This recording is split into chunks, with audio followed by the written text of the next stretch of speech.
تعالوا بقى نتعلم مع بعض ازاي نخزن المانجا وتقعد معانا من السنة للسنة. اول حاجة يا جماعة جبت حلة كده وحطيت فيها مية وقلت اغسل المانجا كويس جدا. تمام، هقول لكم على 3 طرق هتعملي بيهم المانجا، تخزني بيهم المانجا وسهلين جدا. اول طريقة كده مسكت حبات المانجا غسلتها كويس جدا وبعد كده نشفتها وحطيتها في شنطة تخزين، هسيبها ثمرة بحالها كده مش هعمل فيها اي حاجة. ده اول طريقة، هحطها في شنطة تخزين واحطها في الفريزر.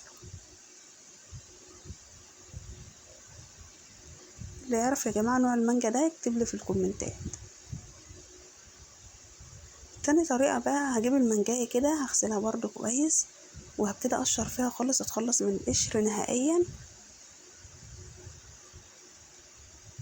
واحطها برضو في شنطة تخزين واحطها في الفريزر. تمام،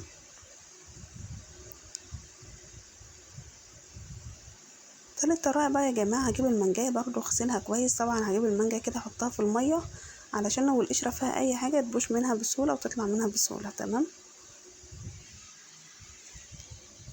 الطريقة التالتة بقى هجيب المانجا كده اتخلص من القشر واخلص من البذرة بتاعتها نهائيا وهقطعها واحطها في شنطة تخزين.